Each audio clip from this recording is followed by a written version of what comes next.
I'm a little too startup-y, so I should look a little more serious sometimes. You got my full. What's up, everybody? It's Mark Brower and Taylor Ho of Fixed. In this episode, so I'm trying to hook everybody because I notice people fall off after like 10 seconds. If you Yeah. listen to this whole interview, your business will explode. It'll grow by 200% in the next year. Wait until the end. Okay, that's all clickbait because we don't know what we're going to talk about. Well, and you also should say this is gonna be the number one podcast in property management. You gotta future walk and project, where you want to be and all that kind of stuff. Yeah, but actually, give the audience a little, just some of your credentials. Why should they care about our conversation? What have you done? Who are you? What are you working on? I think that's complicated. It's controversial for some, actually. Look, I actually, why don't I don't know if you actually know this, but I was actually born, I grew up the son of a property manager and an accountant, CPA accountant. Mm-hmm. Um, Look, I mean, I sat in my dad's, 5-speed manual Toyota pickup truck where he would drive around and collect rent. He'd knock on doors and collect rent, right? All over greater Houston area. I remember back when I was growing up I was in my teens, it was like middle school, high school. We would literally climb up attics to replace hot water heaters in rental units that he managed, right? Like I quite literally grew up, in this industry, right? And then my accounting bend came from the fact that I remember back, again, like late nights and stuff, I'd help my mom enter transactions. And I can, do number pad extremely fast, Thank you. right?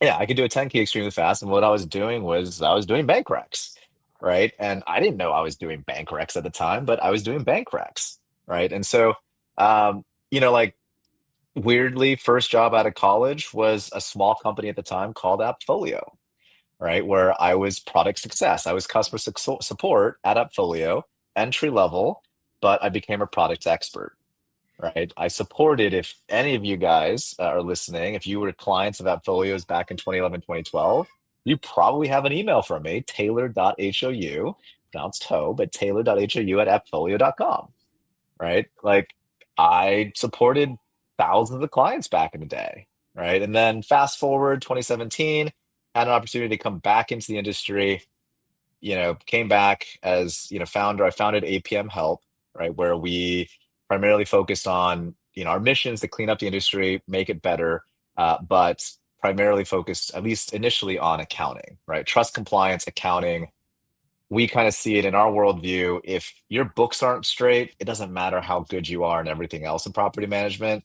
Like that's kind of, that's the starting line for us, right? Like if you cannot manage people's financials, especially if you're managing a couple hundred rental units, right? You don't know the difference between a profit and loss and a balance sheet, or, that rent income that you collect is not your income, right? Like that's pass through. Your income is management fees, right? Like just simple things like that, right? Like, you know, we started off, I didn't know what I was doing. I was just helping people with Appfolio, quite frankly, right? And it quickly turned into, it seems like everybody is having problems around accounting in Appfolio, right? And then, of course, it was, like I would train people, of course, like nobody wants to hire you to be an outsourced accountant or whatever to do their books. They want you to train their people to do it well, right? So that's what we did. And turns out, got very lucky. First handful of clients came back to me and was like, hey, we spent thousands of dollars with you, right? You cleaned us up, consulted us, trained our staff, but now our staff are gone, right? Like, because they've been trained by you, they're more marketable, right? And so there's always a bigger fish, right? And so now they're gone. We're back to square one. We can't keep doing this. What if you just did up Brooks for us? You handle it.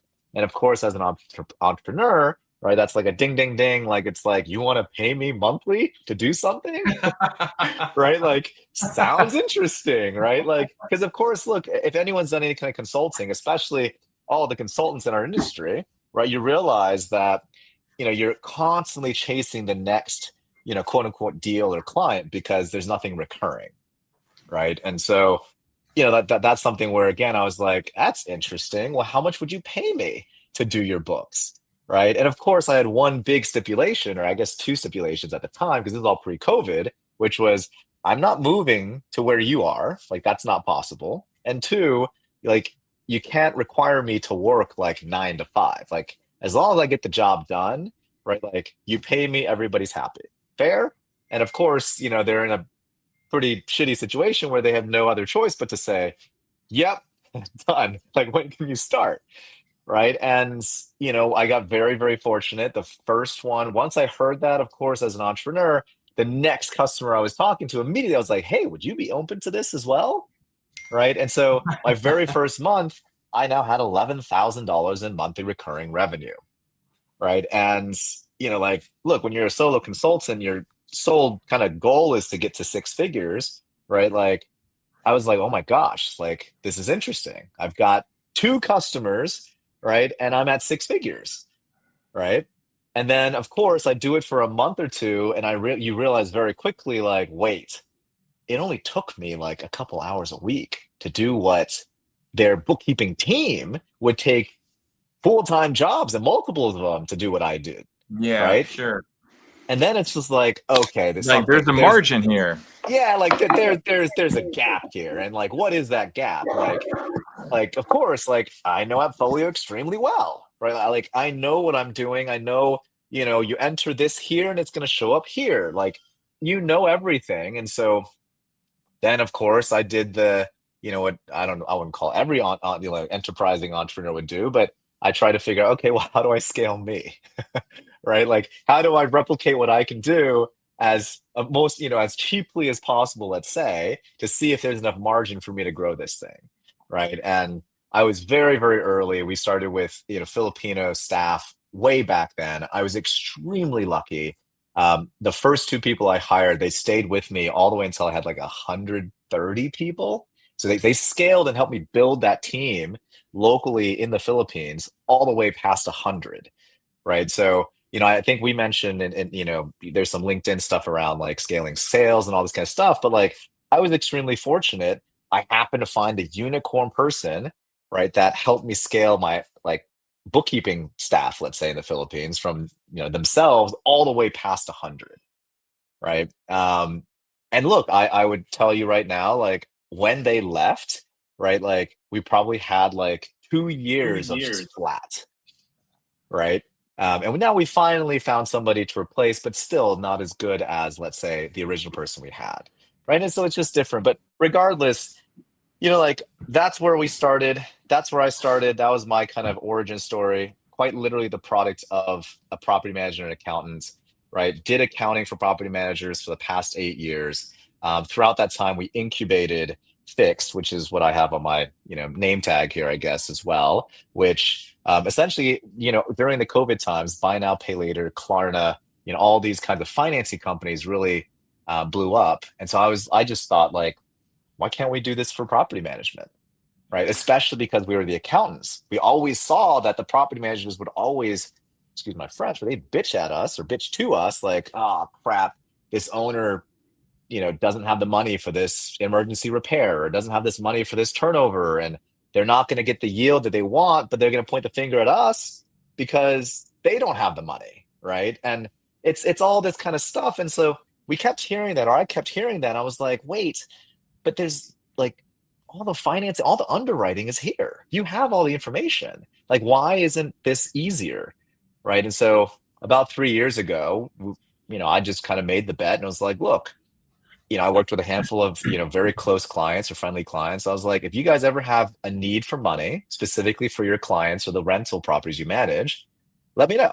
Shoot me an email, shoot me a text, right? I'm happy to take a look. And if we can finance it, we'll finance it. And again, that was 3 years ago. I would tell you the first handful of ones we did were actually more gap insurance financing, right? So a hurricane went through Louisiana, ripped off some roofs or damaged roofs, right? Insurance is inevitably going to pay, but when you have thousands of homes, the adjusters, just not enough adjusters. But as a rental property, right, your renter literally is going to say, well, screw you, Mark, I'm not paying rent until you fix the leak. Whereas if you're a primary homeowner, you're just like, okay, just put a bucket there. We'll wait it out, right? So it's quite a different dynamic. And so in those situations, we finance stuff, right? We finance roof repairs. You know, the contractors are all ready because they love working with property managers, right? They got the job done. We paid them, and it was great for us because within 6 months, like we termed it out for a year, but within 6 months, insurance paid and they paid us back, right? So that was kind of our first taste, and we were like, oh man, there's something here, because nobody would have moved as quickly as we could have, right? Like the owner trying to get a HELOC is next to impossible, let alone owners who have partners in a deal, even more impossible, right? It's not like the roofing contractor is going to take an owner's credit card, right? Like tons and tons of issues related to just money for a rental property. And yet we've gotten it to the point where it's like we would do these all day long. Like it's like, why not?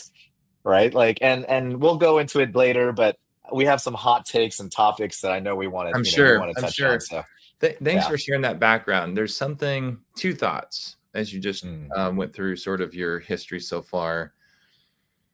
Um, an observation about you as a person.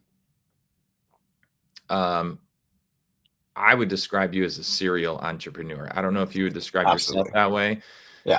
And to me, a serial entrepreneur has a gift for identifying an unmet need and then assembling the resources to meet that unmet need.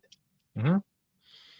And what I think is really cool, and a lot of the people I respect most in business that have made it really big, um, and have done not because making it big is what we should do in life necessarily, but when they uh, success leaves clues, people who have created tremendous value. I'm in awe of value creation. And it seems that one of the most important elements of being a serial entrepreneur that truly creates value, I'm not talking about fee extraction. I'm talking about leading, really leading with value. I'm not talking about inserting yourself forcefully into a pie and taking a slice out. I'm Hmm. talking about creating new pies, expanding pies, and there's an abundance. And usually, not usually, always, the value a serial entrepreneur creates when they're profitable, unless they're cheating, taking shortcuts, stealing, dishonest, or whatever. We see that in business sometimes. Always, if that's not the case, they're creating way more value than is coming back to them. And what's cool, I think, about your story is it's almost like accidental that Sure. people identified a need, you moved in to fill that need, and it's like you wedged into something and then it just expanded because you met an unmet need. The idea that property managers, the 40,000 of us nationwide, need accurate, timely accounting services, well, duh.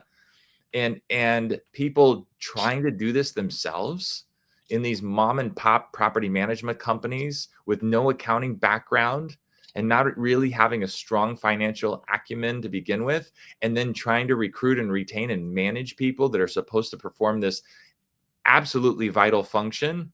There was a huge need there, and you built a company around that, and you did it because you listened, you were attentive, you were aware. So often I think people put their head down, they're like, this is what I'm doing, this is what I'm doing, this don't bother me, this is what I'm doing. It's like you have your head on a swivel and you're like perceptive, and I'm not trying to build up your ego here, I'm just trying to make an observation that you cut through the noise and you notice something significant. There's a lot of noise in business, but when a serial entrepreneur, they kind of like tune their radar or their antenna or whatever, and it's like, I'm picking up a signal. This is worth directing resources to. I'm going to place bets here, and we're going to do this. And they're not always right, but they're right more often than they're wrong. Well, and I would argue sometimes, especially with serial entrepreneurs, right? Like sometimes all you need to be is right once. Like, because we have this weird knack where we can be wrong a gazillion times and we're still going to get up and try again. Right. And Yeah, and I should note also, because I think a lot of people would quote unquote give flack for this, but you know, I'm technically not a property manager, but I have pretty large stakes in management companies, right? And I did probably maybe not as hard as starting one from scratch, right? But I personally went and acquired a PM company, right? In between all of this that I've done, right? Where it was distressed, owner, got essentially 6 month to live kind of notice, right? Like middle of nowhere, essentially. Hardest one to get to. And over the course of essentially 3 months, went in, stabilized the thing, modernized the thing, and this was back in 2019, right? So for literally over 6 years now, it's been pumping 15% net, right? And look, some people would argue, that sucks, 15% net. Like, I'm way better than that. It's like, okay, fine, right? You can be better than that, right? But like I'm also not necessarily super greedy. I'm not optimizing for massive profit. And I would also say, um, wait, who's Justin Murphy? What is this? Justin, thanks for the comment, man. Listen equals Oh, silent. got We it. have 2 ears. Sometimes we need to listen more. I love Oh, that. Let's got it. come back to that in a second. There's a favorite Stephen Covey quote I love about listening. Yeah. But yeah, I mean, look, and this is small town USA, right? The Dalles, Oregon. Okay. Like 15,000 residents total, right? Like there's really only two property managers in town, right? If you have a plumbing problem, there's only one plumber in the entire town, right? You got an Wait, this is electricity where problem. you wait. This is the town in which you bought a property management company? That is correct. Are you out of And your mind? I was blind. I was stupid. I was ignorant. Don't get me wrong. I Wait, mean, I was ignorant. Look, I'm in Houston. Okay. I've never been to a yeah, town that small. usually you want to be in a big enough market where there's room to grow and there's Absolutely. Absolutely, right? And I did the hardest thing, which was literally like I remember April 2019, right? For the next 3 months, every other week, I would hop on the 9 a.m. flight from Houston direct oh to my Portland, gosh, this is land, painful. I don't want drive to hear two this. This is hours painful. east, right? Through the mountains, gorgeous mountains, right? To the Dalles, right? And essentially be a property manager, right? And Wait, what year ultimately, was this? this is 2019. When was the opportunity cost on your time so low that this was a good idea? Oh, my opportunity cost was never low, but but and really, honestly, the reason why I did this, and look, people on the internet and wherever can say whatever they want, but like truly, the real reason why I bought this company was because I was tired. So this was 2019, so I was about 1.5 years into APM. Okay, we were tired of seeing leads come in that effectively was around the same story of I acquired a management business, or this was the accountant or property manager. Hey, we were acquired. Some, broker came in, right? And now for some reason we're bouncing checks, right? And it was literally the story over and over again, or it was a very similar one, which is, property management companies handed down to the kids, right? The kids want nothing to do with the property management business. But what happens when kids who grew up at, like not really having to deal with business, but they've been around it, but they see now, wait, there's like $500,000 that just sits there in an account, right? Like, what do you think they're going to do if they're not accountants either? They don't understand that security You're going to deposits are start spending that liabilities. money. They Yeah. start spending the money, Yeah. right? So inevitably, what we saw was these communities would be greatly impacted because these businesses would effectively go under, right? And when they went under, who shoulders the biggest hurt? Of course, you want to say, oh, the owners are now hurt and blah blah blah, but it's actually the tenants. Right? The tenants never intended for their money to be lost, right? They thought their security deposits were secure, Yeah. aka pun intended security. Yeah. So what I'm hearing is you painfully put yourself through the experience of almost the worst possible case scenario owning Yeah. so that you could learn from the inside. Okay, well, this goes back to listening. Not only were you listening to customers, you listened to live learned experience at Mhm. your with your own time to be able to resonate with your clients even more. And this is, there's a parallel here, because a lot of property managers say, hey, look, don't ever trust somebody to manage your property if they don't own rentals themselves, right? That's correct. So Yeah. there's something here. I want to talk about two things. Or here's the fork in the road. We can talk a little bit more about listening, or we can talk about what you talked about with 15% net income, because Sure. you NOI. have the inside track on a lot. And I think there's something here worth exploring, which is often property managers, small operators will brag about 30 or 40% margins, but they're valuing their time at 0. That's correct. So, And so what I'd which love one to do you go want to that talk about? way. Do you want to talk about? Yeah, I'd love it to go that way because, it's one. Yeah, I'd love to go the Let's go 15% for EBITDA it. margin route because, we can talk about multiples and why the multiples are what they are. And, like I've seen a gazillion M&A deals or contracts and done due diligence, and I've seen the multiples and what people pay. And, a lot of them for a period of time, especially, post COVID, right? The ZERP era. I was like, this is ridiculous. Okay, like what Zero the interest rate, period. period. Yeah, ZIRP, ZIRP, zero interest rate period, right? Where money was effectively free. And, we had a handful of roll-up operators that were just literally throwing, What right? did we Like, see at that time? Did we see multiples like 3 times gross? oh yeah.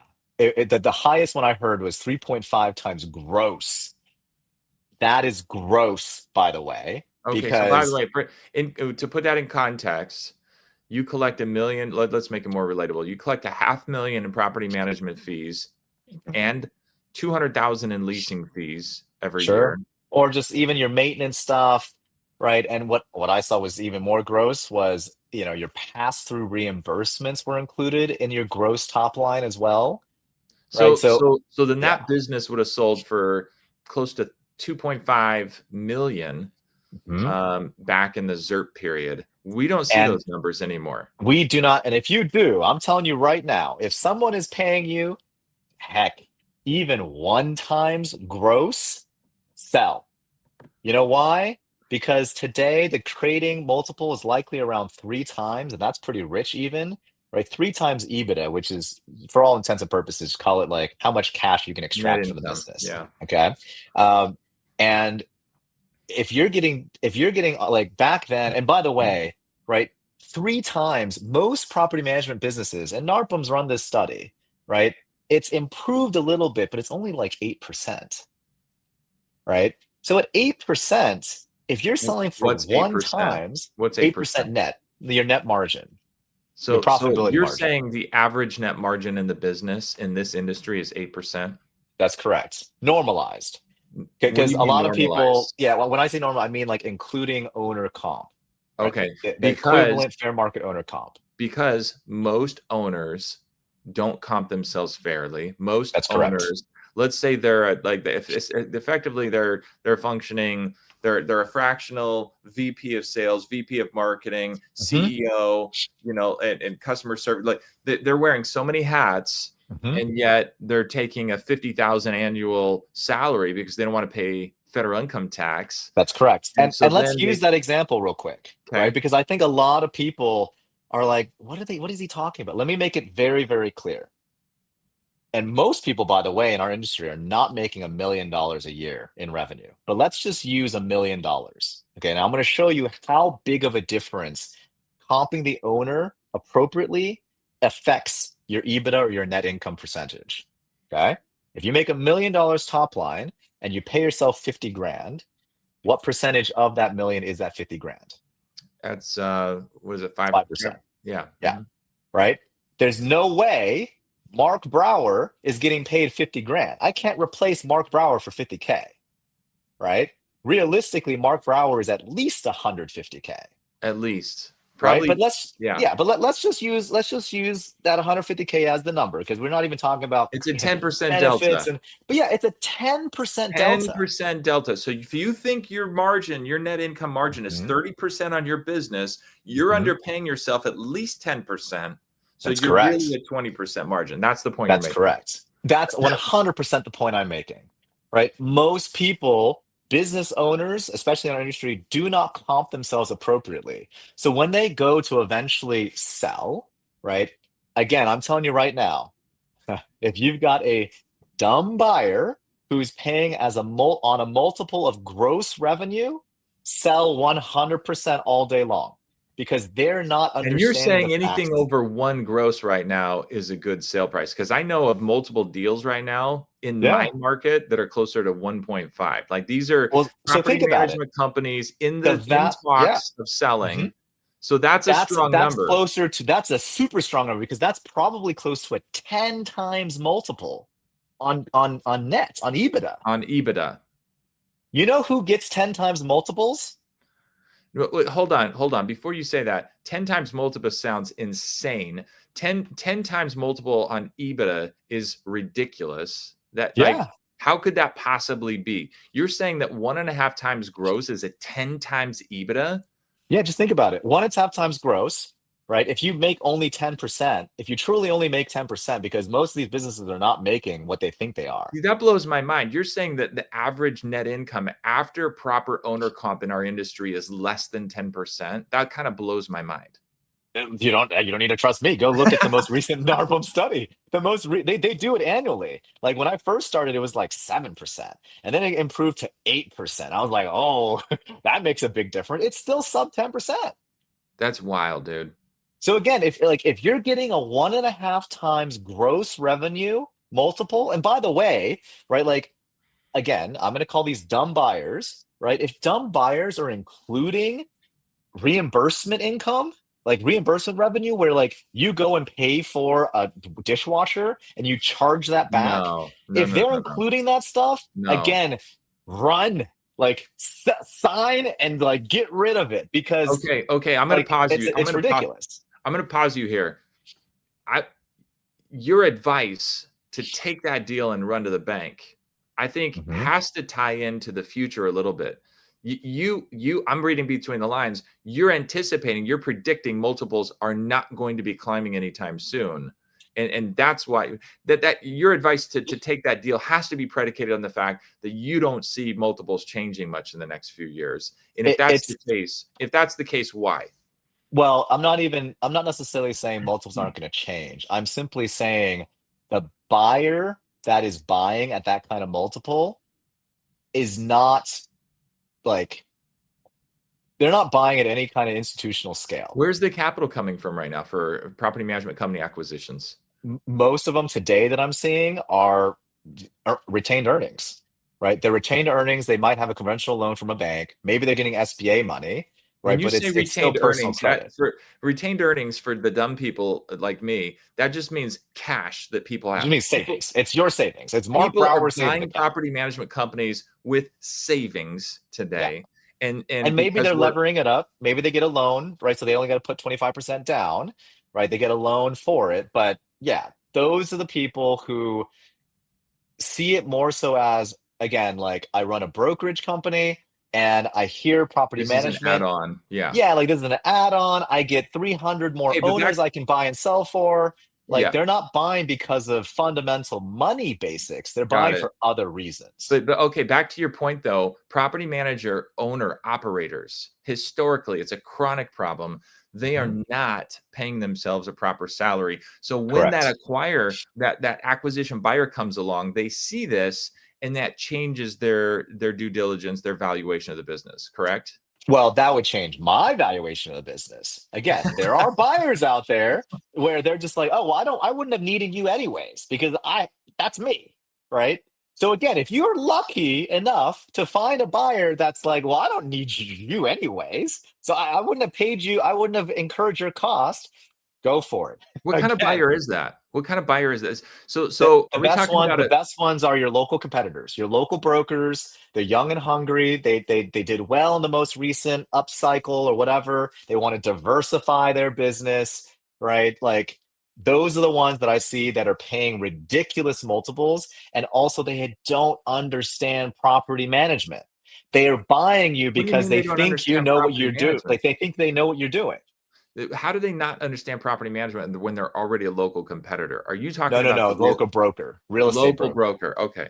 Yeah. They just think, oh, Local this is going to be broker. a great cash That's cow correct. add-on. I'm going to make a lot more in commissions. It's like Yep. what are they? It's like a and vertical and integration. and they also see it as like, I keep referring my investor clients to the Mark Browers of the world, who inevitably, if I refer my clients to him, well, he's just going to take my commissions too. So why would I do that?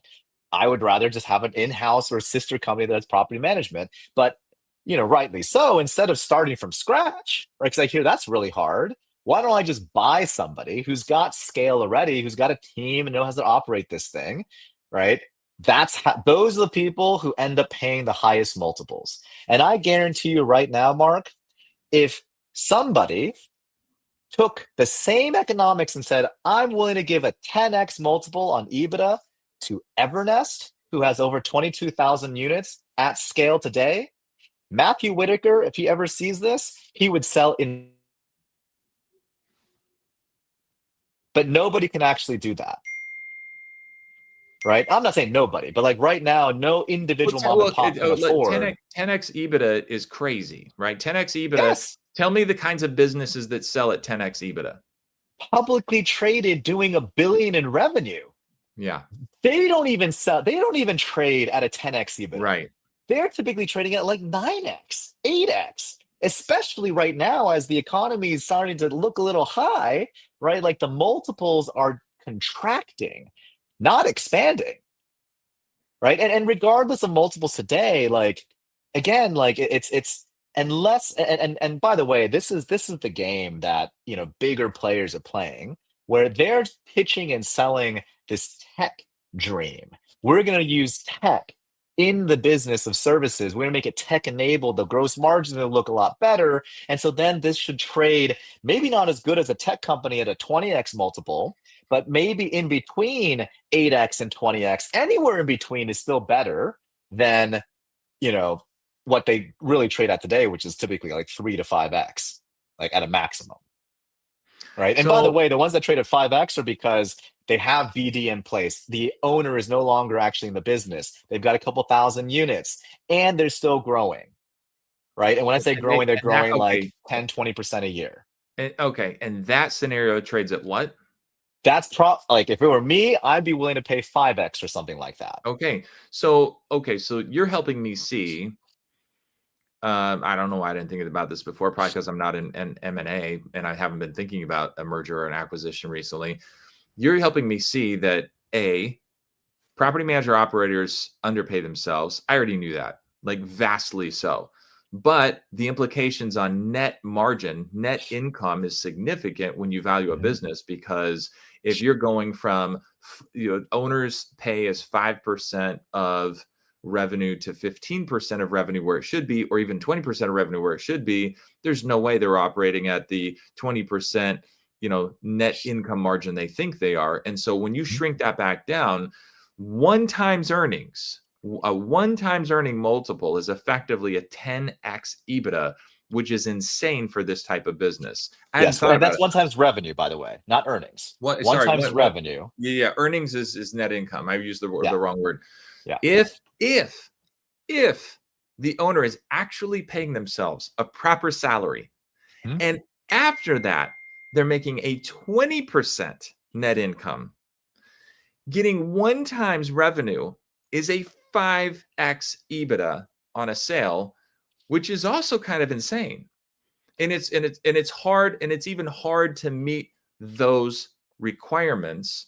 But Mhm. then because then that buyer is not buying a job, they're Correct. buying they're like, arguably they're buying a business. But then you also have to consider the fact that you better have at least 500 units in order to have some kind of internal leadership team or cohesion or Mhm. systems. And you threw out 1,000 units. So like if Yeah. you're truly at 1,000 units, and after everybody getting paid properly, especially the owner usually cheats on what they're paying themselves to pay less federal income taxes, and Mhm. then your 20% plus margin, which the NARPM study shows very few people are doing that. Mhm. Then, if they get one times gross revenue, they're a 5x EBITDA, which is kind of insane. That's to That's summarize the correct. last 15 minutes of this conversation. That is correct. And by the way, I'll be the first to admit, the company that I bought in the Dalles, Oregon, at the time was like, I think it was 380 units. Okay. Post acquisition, you're always going to lose units. That is a guaranteed, right? I think we stabilized it at like 240. Okay. That was Okay. attrition over a year. That's a lot, by the way. Did you have a Like clawback? on that one, no, because I was an idiot because that was the first one I ever did. Right? But I still made it work. But at 230 units, doing 15% nets, right? Like we only probably bring home like 8K a month, right? In nets, right? In free cash flow. That's not enough to pay for a BD, right? A BDM or whatever they call it in our industry, right? But that doesn't cover sales. It doesn't cover like full-time operational leadership or management there. So we're fractionally having to leverage, our holding company's resources to do those things. But it's something where again, it's like, like, well, I wanted to say one thing real quick. It's also a completely different thing for Mark Brower to say, well, I think I would pay my salary, my comp should be 180, let's say. When it comes to an acquisition, I'm sorry, that's great you think that, but at the end of the day, I need to go to the market, put out a job listing and see like what does it actually take to replace Mark? And by the way, Mark is willing to do like all the like different kinds of wear literal different hats, go It might cook be. It might, your articulate. point is it might be 2 or 3 people. Yeah, easily, right? It might easily be two or three people. So again, like I love it when people in our industry are like, oh yeah, I one, they talk about, revenue per door, first off, like they maximize that. I don't give them shit for doing so. Like that's a great, top line metric. That's one metric you can focus on, right? But then they also are like, oh yeah, well, I do 40% net. I'm sorry, that's just not possible in our industry. In our industry, 50% gross margin is already pretty much next to impossible, right? And I'm throwing out some very clear accounting terms, right? Like let me make it very clear. Yeah, you're saying Your gross margin people, at 50% is almost impossible because of our labor costs in the industry. yeah. And you know how many Labor corporate cost is over financials? Yeah. 50% You know how alone. many corporate financials I see where literally they say gross margin 99%? What? I'm just like, I'm sorry, your gross margin is not Google. Like Google's not even 99%, first of all, right? You like that just you're not you like whoever's doing your books Okay, doesn't break this down. understand how Break to it like down. how to do People it. don't understand gross margin. Break it down. What is gross margin? Gross margin, I think the easiest way to explain it, and I'm not saying this is, GAAP financials, okay, or GAAP accounting, which is generally acceptable accounting principles. Okay, like there's a standard here, unlike the NARPM accounting standards. Okay. Now I think NARPM is trying to do a great thing. I think that's great. But just to break it down 101, gross margin is there's revenue minus your cost directly related to generating that revenue. We call that direct costs. Direct. That's correct. So But it's define that, because that's sort of like an abstract idea for a lot of small business sure. owners. Let me use it in a very simple situation. When you buy a dishwasher, okay, and you sell it to your property or landlord. So let's say you bought it for 500, you sold it for 1,000, right? Is your margin there? How much profit, quote unquote, a margin did you make on that? Technically, it's 1,000 minus 500, right? You made $500 on gross margin. Then you've got to subtract out everything else, your overhead, rent, blah, blah, blah, all this other kind of stuff. But your direct cost to that revenue of 1,000 was 500. Now I haven't even included labor, Yeah, right? you But should include labor. no, and you should. But I'm just saying, like in a very simple situation, right? If you're saying you made $1,000 when your cost was 500, I'm sorry, again, that's not correct. And that's not correct. So there's something called COGS, cost of Yep. goods sold. And Yep. the example that you're giving is a physical object, and you're saying, I bought it for 500, I sold it for 1,000. This is distribution 101. This is what distributors do. They get actual physical objects They buy them Mhm. at half a retail cost, and everybody's like, "Oh my gosh, you make tons of money. The actual cost of this thing, well, get over it." Somebody Yeah. had to take the risk and the time and the energy and the effort and the marketing, the overhead, and all that to actually Mhm. get those goods out into people's homes. There's no scam going on here. That's what I thought when I was a kid. This is a scam. They Yeah. they doubled the price. Well, your cost of goods sold was what you bought it from the manufacturer for. Mhm. And then your gross margin is what you sold it for. That's the difference between this and what you sold it for. Now, in property management, we have an additional cost of services sold, right? Which that is where in our books, in our corporate books, that's where we put direct labor costs into, Yep. Yep. right? And in a maintenance scenario, it's actually usually it's a lot easier because it's literally like, oh yeah, it took me, it took my maintenance guy 2 hours to install that Yeah. dishwasher, Yeah. right? So there's 2 hours of cost, right? There's some markup, blah blah blah, but like you can kind of calculate that pretty easily. Right. What about when it comes to your property manager? Well, I'm going to pause really quick, Taylor, because people's eyes are glazing over and they're like tuning out right now. Why does Mhm. this matter? And then let's keep going with actual. What you're about to explain is that the labor component of direct cost in a service business. This is absolutely vital. If you don't know Mhm. this about your business, if you do learn this about your business, your whole awareness and ability to create money and value is going to grow. Tell me about that. Tell me why this matters. Why should people care? Yeah. Well, fundamentally, it comes back to, and a lot of people in our industry love like the per unit analysis. Okay, so everything is down to the unit level, right? If you don't understand your gross revenue and costs and your actual margin on that, your gross ones, right? A lot like how are you going to actually understand if you're making money or not, right? Perfect. Because when you get down to below the top line, the gross numbers, then you start including your costs that are fixed, meaning your rent, your insurance, your overhead, your marketing costs. Okay. Those are Yep. costs that you incur regardless of how Right. much revenue you bring in. Right. So eyes are glazing over. So I'm going to back up. The Mhm. point you made is brilliant. So you charge this much in property. You get this much property management revenue each month for each unit you manage. Yep. 10% There's of a rent. Let's use rent as a $1,500 on average. 10%, you make $150 top line per unit. okay, and for ease of example, let's assume you don't make money any other way. It's just a management fee, and it's Yep. 10% of rent, and it's $150. Yeah. It is absolutely vital to know what your gross margin on that $150 a month is Correct. because a certain part of that you are paying staff to Hmm. do the actual property management work. Let's keep this example super simple and let's say it's a property manager, you have one employee, they do everything. Yeah. Property manager can manage 100 doors, let's say. Mhm. They get paid $80,000 a year. Yeah. How much are you paying them per door per month Yep. to manage each door? Let's do the math. What is It's that? about 7,000, right? You can 7,000 round 7,000 a a year month, a month. So that's 7,000 a month, right? It's divided a little by more. It's like 7,500, but divided by the divided 100 by units. Okay, 100 great. units. So now that's divided by the 100 units. You bring Mhm. in 150 a month. It's less than that Mhm. because you don't charge in the units vacant. There's all these other. Yeah. Okay, but you bring in 150 a month. You pay your property manager $70 a month. 7,000 a month. But yeah.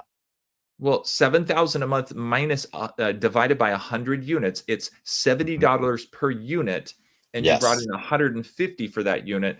Your gross Mhm. margin is now $80. Here's why that is Yeah. so important. Mhm.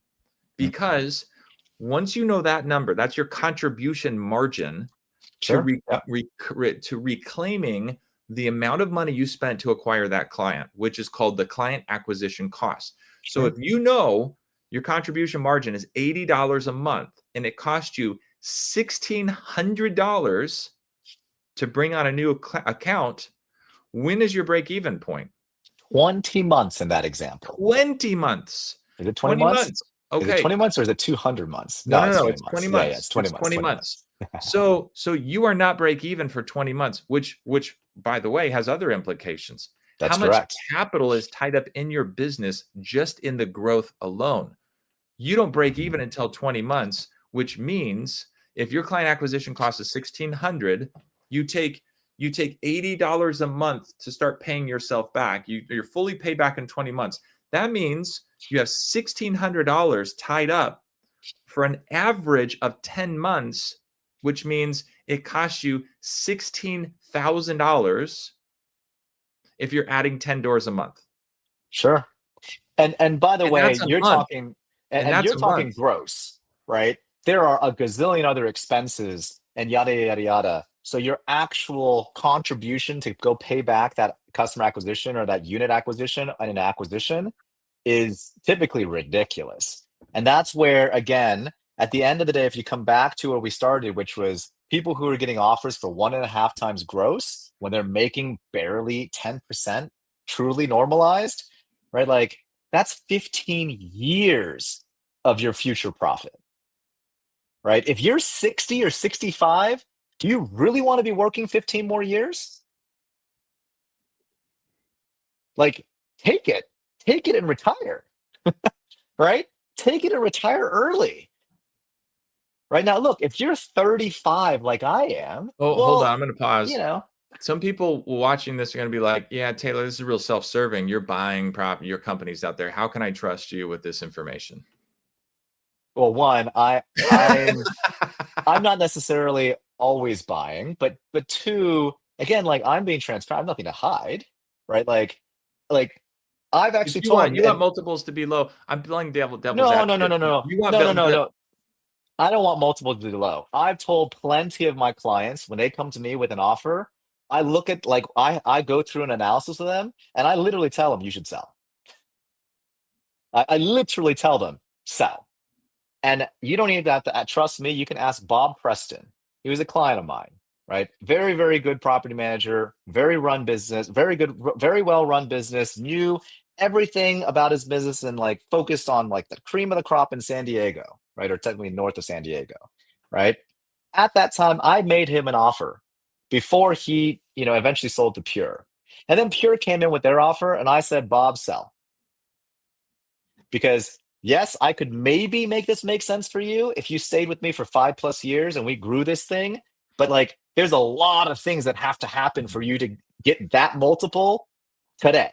And yeah. Pure was giving him that multiple. I told him you should absolutely sell. You know what's interesting? Not only are we post ZERP, where money is a lot more expensive and people are buying with retained earnings, which means their own cash, Mhm. right? And so multiples are down.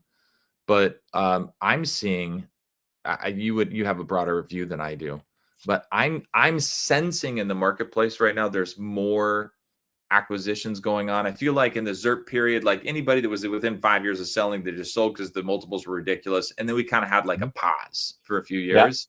It Mhm. feels like acquisitions are warming back up now because people realize like, oh shoot, I probably should have sold 5 years ago. Those multiples are gone. It's tough to rent properties. It's Yeah. tough to grow a property management company right now. Mhm. Investors aren't buying rental properties right now. And so there's all kinds of elements that are contributing to this idea, right? That hey, maybe this is really tough, and maybe I should just get out. I can tell you from where I sit, I have oogles of private equity that want to partner with us to roll up more of the industry. Do you know why? Can you Why? guess why? Mm-mm. AI. Everybody is looking at service businesses and they're essentially saying, why is that person sitting in that office doing accounting? Why is that person sitting in the office doing leasing? Why is that person sitting in an office doing maintenance coordination? Not only can they arguably, rip those people out, they don't have to be in Phoenix, Arizona, or whatever. They can be in the Philippines or wherever it may be, where there's already a 10x spread, right? But on top of that, with agentic solutions now those costs pretty much go down to software level gross margins, right? That lease for you to have gotten that 500 $1,000 a 1 month of commission cost server time, right? Not even people time, server time, right? That is why. And look, you're going to see this these waves keep coming, and they're going to keep coming regardless, right? But a lot of these folks, when they come in, they I would call them ignorant. They're smart, right? They understand multiples. When gross margins improve, your multiples improve. They understand all of that. They understand when you stack businesses, right? If you have one Mark Brower, right, who's doing, I don't know what your top line is, but let's say 3 million a year, and he's doing, 2.3. 2.3, and he's doing 20% net, let's just say. We will assume that Mark is accounting his That's about comp right. correctly, Yeah, right? that's about right. Right? Let's just say that. Well, what do you think happens when Mark Brower gets hit by a bus after we acquire him? That revenue and that margin goes kaput, right? It's a very simple roll up financial game. Well, what if we have 100 businesses that look like Brower properties, right? Well, if you have 100 of them and Mark Brower gets hit by a bus, you're still going to end up with 19.99% EBITDA margin, because one out of 100 going to zero still means 99 of them are operating okay. It's a very simple risk kind of Okay, so this is analysis. this is what I hear you saying, Mhm. essentially, because we've talked about contribution margin, we've talked about direct labor, we've talked about so tying it back in. What I'm hearing you say is the reason people would be bullish about buying a property management company is because it's a service company, and that historical NARPM study that showed that what are we like most people, the median is like 60% labor costs. Mhm. Mhm. And I don't know if that's management labor or just direct labor. Is that just direct labor? Well, a lot of time it depends on the books, right? But I Okay, would just say whatever. just labor, So let's 60%. say let's say the people that are bullish about AI's impact, its disruption on service businesses, are placing bets that we're going from 60% labor To costs in property 30%. management. I mean, 30% is insane, right? No, but What but let's if, just say, right? but no, Yeah. no, no. Let's just say it goes down to 50%. You're Mhm. talking about a 10% drop to the bottom line. Mhm. Like now that 5 times EBITDA is a 2.5 times EBITDA, you're like wildly more profitable, and you Mhm. just increased and by the way, when we have a low interest rate environment again and multiples do go crazy, not Mhm. only have they driven more dollars to the bottom line, but they bought on a low multiple, and that's going to explode their return 5 years from now. That's That's the bet people are making. that's fundamentally the bet they're making. And they technically don't even need the agentic stuff to happen. It's sometimes it's weird, but sometimes it's almost like they intentionally sandbag, because the next buyer, because there's always someone bigger, the next buyer knows something that you don't know, I see. right? The next buyer has already figured out how to reduce back office accounting, HR, blah, blah, Oh, this blah. is brilliant. This is brilliant. Mhm. So this strategic buyer doesn't even have to solve the problem of using AI to compress the margin or to increase the margin. They They you know just what? got to accumulate enough of them Right. for that 5% gain to make a big difference. There only has to be a handful of really smart operators. And the reason I say handful, because if you only have one, they're gonna leverage that unique ability and still acquire at low rates. But if you have a few of them, they're gonna drive up those multiples in the future, right? For Mhm. some reason, this is wild, but I'm gonna share it. I got Tourette's. I can't help it. When nobody owns a forest, nobody takes care of it. But if somebody owns a forest, they start replanting trees, not because pragmatically in their lifetime those trees are going to grow up and be lumber for sale, but because the next person 5 years from now, the growth of those saplings is worth something. Because Mhm. eventually you're going to sell to somebody in 30 or 40 years that's going to harvest that. So there's value to that. And what you're saying is the advent or the coming wave of AI disruption is so inevitable that you don't even have to be part of the solution to know that if you just get in front of the tide, it's going to raise your boat, and there's going to be people that will pay a higher multiple.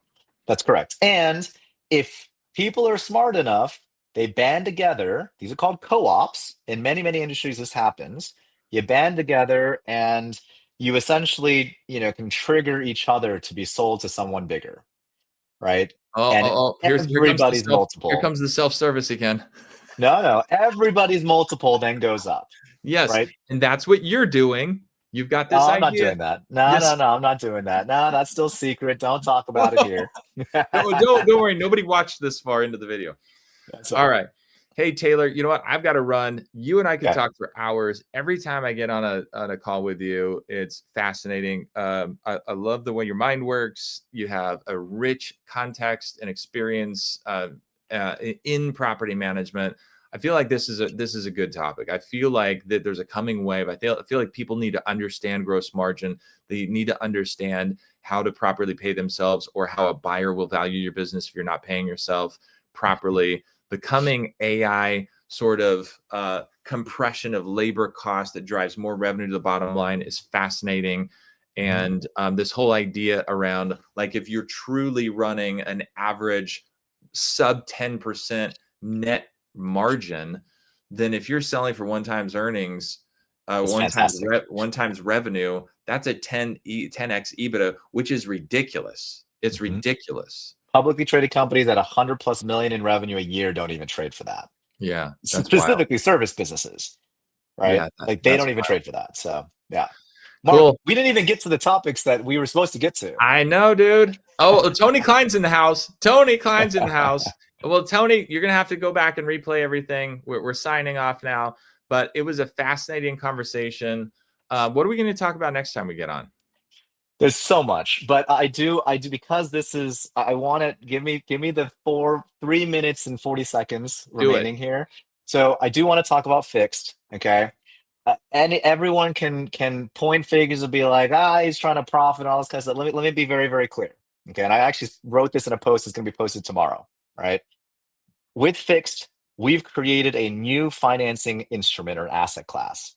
It's backed by rent, right? It is 100% to help property managers with cash flow problems in the business, right? I would know.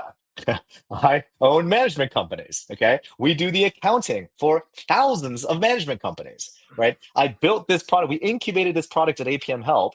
We've spun it out officially. We now have our first 50 million, right, term sheet with a bank to finance cash flow problems for property managers. Here's the thing. We will not make a penny. We actually lose money on every single financing deal we do until we likely will get to a couple hundred million a year in deployment or origination. Why? Because initially the cost of capital is stupidly expensive. Okay. We figured out a way to get that cost of capital down to like 4 to 9% to your landlord. Okay. For a improvement or for an HVAC replacement of 20,000 or whatever it may be. Right.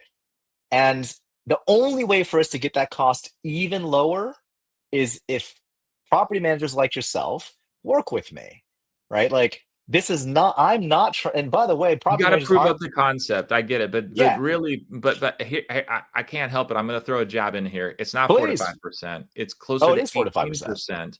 But you're going to ask your vendor to contribute part of their margin because they were going to get the work otherwise, and you're going to Mhm, ask the property manager to contribute some of their markup because it wouldn't have happened otherwise. But it could be a win all the way around. mhm. Again, we're going back to this idea that you're creating value and you're increasing the size of the pie, right? That's correct. And yes, what you said is correct. We do so our hurdle right now is 24%. Okay. I'll break it down for you very easily. It's the cost of capital is actually Nobody cares. 18%. Nobody cares. Nobody Well, okay, cares how fine. much it costs you. Well, fine. So at the end of the day, it costs your owner or landlord 0% for 24 months to get a new whatever kitchen or bathroom. How do we do that? Apparently nobody cares. But the point is we're willing to finance those things. They help you, right? With especially your stalled units, the units that sitting vacant because they need money to improve the properties. They're sitting vacant because people walk in and they're like, well, I don't want to live in this shithole that looks from like 10 years ago, right? Like we're helping the industry improve rents, improve cash flows, stabilize the cash flows, right? If you don't care how the meat is made or the sausage is made, that's fine. I'm happy and very transparent about it. I can tell you right now, it's super expensive for us We take on all the risk, right? And the only way to make this better for everybody Is to is use if it. we can is to use it. Yeah. If you use it, we can prove the We model, we have can to prove the prove up data the model. tapes, Yes. we prove the model, the cost comes down, and it's just better for everybody. You know, something I would be fascinated to talk to you about more along this thread is what if we could reduce everything for the owner to a monthly Mhm. cost? Like actually have their income stay almost completely level the entire time. Like because what you're doing here is you're Mhm. sort of bridging that with repairs. What if we could bridge that with vacancy? What if we could bridge that with leasing costs? What if we could Mhm. bridge that with almost everything? So it was just kind of steady Eddie, because I think it's the cash flow shocks for mom and Yep. pop investors that create so much stress and disruption that And cause them to churn. capitulate after 3 to 5 years, throw in the towel, frustrated, upset, and they never get beyond 10 years when everybody's like, oh my gosh, this is really working. Rents are Yep. up, my value's up, you know? So anyway, there's a lot to talk about there. I think we should do a separate episode on that. We're almost there. I'm going to leave you with this. We're toying with the concept of we're willing to front your entire rent roll on day one of every month. Yeah, we're gonna have to talk about that because I don't care about that. Here's Taylor doing a mic drop, and I'm like, Yeah, so your what? entire rent roll. You don't have to I worry don't about late rent care. anymore. Nobody What? cares. Oh, All right, okay. man. We're gonna do it again All right. soon. Appreciate I you. appreciate it. Take care. Thanks. All right, Thanks for bye-bye. watching, guys.